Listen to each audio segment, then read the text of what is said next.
All right. 800-450-7876. Johnny's calling us from Long Beach, California. He's on line 3. Johnny, you're on with Dr. Umar. Hey, Carl. Thanks for taking my call. How you doing, Dr. Umar? Peace, Dr. Umar, I wanted to ask you about what you're talking about. Later on, you wanted to do like a litmus test for people to see how black they were, or where they would go along with the struggle. I mean, in that scenario, or using those, what about people who are biracial? And what would this mean in the future All right, Dr. Umar? Sure. Certainly. Well, first, let me clarify. I'm not interested in the black test. I'm not interested in who's the blackest conscious-wise. I'm interested in who's been committed.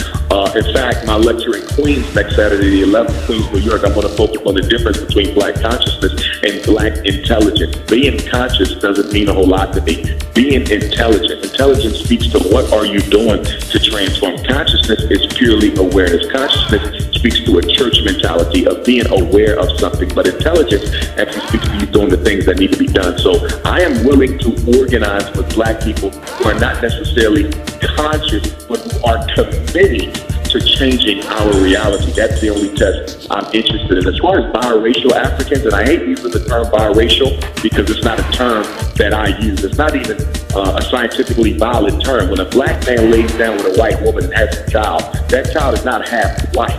Those 23 European chromosomes were genetically deficient. The 23 African chromosomes were genetically dominant. But when you make a child with a white woman, that hang on a second, Doc. I'll take this quick break real quick.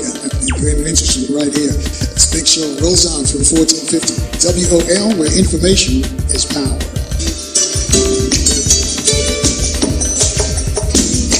Back to the Carl Nelson Show on Washington, D.C.'s 1450 WOL Radio. And thanks for rolling with us. I'm at Grandstand Dr. Umar Johnson. Just to remind you some of the folks coming up in the next few days. Metaphysician Dr. B, holistic doctor Stephen Tate, Haiti activist, attorney Danto Zill, educator Dr. Walter Williams. Some of you know Dr. Walter Williams as the one who put on the table, I think it's been 20 years now, says if you can prove that a man named Jesus the Christ or Muhammad the Prophet actually walked on the face of this earth, he'll give you $10,000. And that's been sitting there. Nobody's been able to claim it. He says you got to use facts, don't use the Bible or the Quran, and he's ready to give it up. But let's go back to Dr. Umar. Dr. Umar, I'll let you finish responding to Johnny from Long Beach, California. Yes, sir, Carl. What I was saying to Brother Johnny is I don't really believe in this biracial thing. It's a political construct.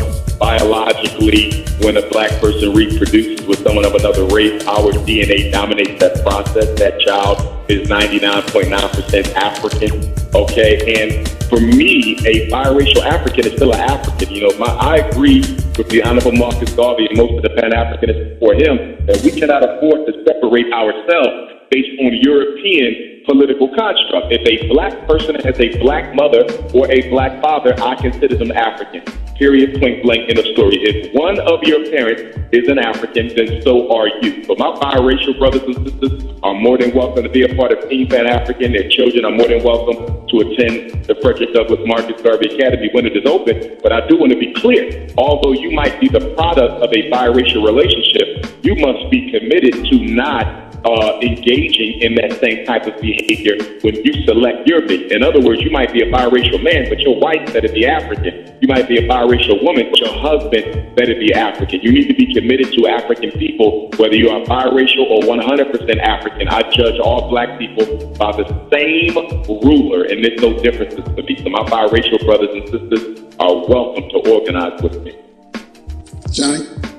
Dr. Umar, so if I'm understanding correctly, it sounds like, I don't know, I'm just asking, it sounds like it's bordering on us being separatist, or it's where we would, you wouldn't want to deal with those people just because they may marry somebody, if they were of the, they would marry somebody white. What about if they married a Puerto Rican or a Cuban or a Dominican? Okay, well, let me deal with that. Good question. My paternal great-grandfather was a Cuban, okay? And so, as we know, Latino is not a race, it's an ethnicity. So if you marry an African Puerto Rican, I have no problem with that. If you marry an African Cuban, I have no problem with that. But if you marry a white Puerto Rican or a white Cuban, I would have a problem with that, because politically, as Pan-Africanists, we believe that we need to be committed to our own women. We need to be committed to our own family, committed to our own community. There's no way you can be in love with black people, but you're not in love with a black woman. It is a contradiction. Marriage is a political decision, and whoever you marry, you have to struggle with. So it's going to be impossible for a black man to be committed to black revolution when you're sleeping with a member of the oppressor race. Apples and oranges cannot mix, and no serious black man should ever be married to a woman outside of his race. If you can repeat the website, so give us a chance to tell us where you're going to be in the DMV, because I know you're going to be at Thurgood Marshall in Northwest DC this weekend. Yes, sir. The Thurgood Marshall Center, where Marcus Garvey actually spoke before, believe it or not, the Thurgood Marshall Center. I'll be there this Sunday, December the 4th, 6 o'clock until 8 o'clock. The doors open up at 4 o'clock. Tickets are available at princeofpanafricanism.eventbrite.com. I'm sure, Carl, if they go to eventbrite.com and type in events in Washington, D.C. for Sunday, December 4th, the event should probably pop up. Please get your tickets ahead of time, because they're going really, really fast. We can only fit 350 people inside the Thurgood Marshall Center. I've already sold 250 tickets. We only got about 100 left. So if you plan to come on Sunday, I expect it to sell out before then. So please go online. And if you have trouble finding the page, text me and I will send you the link. 215-989-9858. Again, 215-989-9858. Or go to my website, drumarjohnson.com, drumarjohnson.com. Send me a message. I'll send you the flyer as well as the link, or you can email me directly, drumarjohnson@yahoo.com. But please don't wait if you're coming, because the tickets are really, really going fast, and I want to make sure you don't get left out. We also want to have a lot of vendors there, food vendors and jewelry vendors and other things, to come out and spend some money with some of your own people before you go give it all to the Arabs, East Indians, and Anglo-Saxons. All right. Before I take the next call, Johnny just tweeted back and he said, Harry Belafonte, how do you reconcile Harry Belafonte? He's married white, but he's also, quote unquote, fighting for our freedom. Yes, I don't reconcile it. I respect Harry Belafonte, and I respect the good things that he has done for our people, but I also know that there's a limit of struggle that I cannot engage with him, because he has given his heart over to white people. And any black man that has given their heart over to white people through marriage is a black man who cannot totally be trusted with what must be ultimately done to bring about African redemption. So I respect them, as I respect other black men who struggle for our people who were married to non-African women. Thurgood Marshall, as a matter of fact, was not married to a black woman, and I respect the good that he did, but I still take issue with the fact that he did not make the ultimate commitment. The ultimate commitment in revolution is not to die for the people. The ultimate commitment in revolution is to give your heart to the people, and that's by marrying a black woman. All right, 800-450-7876, line 6, just go to your city, Philly. Rini, is it Rini or Randy? Rini. Hi, Dr. Umar and Carl. I wanted to make a statement, ask a question. Okay, this is about the youth. You were talking about the youth being revolutions, being revolutions and moving forward. Okay, when we had the Black Panther Party, you had SNCC. During those times, they were young people, teenagers. Huey and Bobby were in their 20s. And, on from there, the next generation didn't pick up that baton, because during the 70s when I was a child, we still had the Black Power movement, and when I was a child, we knew who all the Black Panthers were in the community, because of the community programs they had. And when I look at these kids today who call themselves the new Black Panther Party, they had no idea what it was like to be a Black Panther. Because when I see them, they're on bullhorns talking about the white man, screaming. They're not doing anything. They don't have the programs and the structures that the real Black Panther Party had when I was a child in the community. They don't have any of that. They don't have the connection to the community.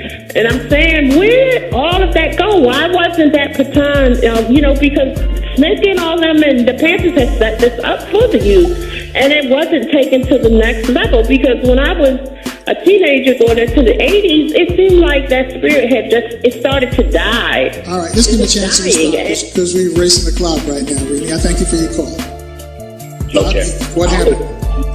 Yes. Well, firstly, one of the reasons why you don't see the continuation in struggle, we have to realize that the Black Panther Party was violently oppressed. It was violently disrupted and destroyed. So after living through that, a lot of Black parents went out of their way to make sure their children were in no way, shape, or form associated with anything that even remotely resembled the Black Panther Party of yesterday. But we also have to look at ourselves as adults. Black people have a bad habit of taking breaks during the struggle. Once one movement gets destroyed or one leader is assassinated, we take about 30 years off before we get back into the struggle. How do you ever catch up when you keep on taking that amount of time off between transferring power, transferring leadership, transferring organization? So that's number one. We have to stop taking breaks, just like we just took an 8-year break under Obama because we considered it to be an achievement. There is no break in revolution until you achieve the ultimate goal. The second part of my answer is that I'm going to have to disagree. I believe that the new Black Panther Party is, in fact, picking up some of that baton. They may do things a little bit different.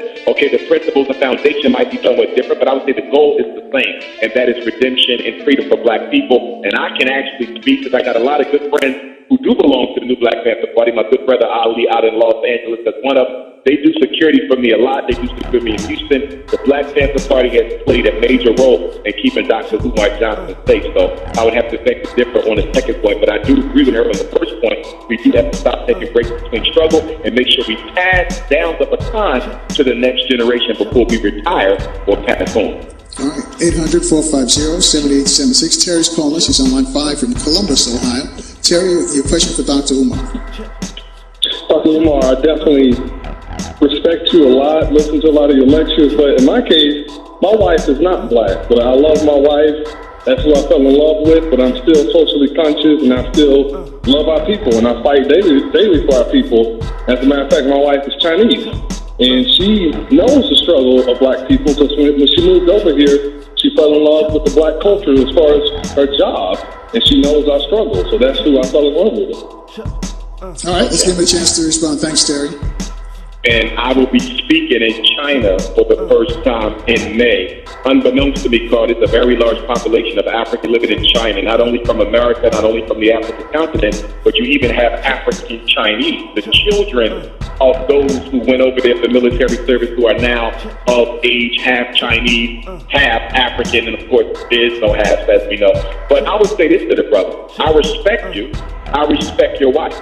I disagree in principle with you being married outside of the race, but I will respect that union. And there is a place for you within the struggle, but that place that you will occupy within the struggle can never be as my right-hand man because you've given your heart to another people.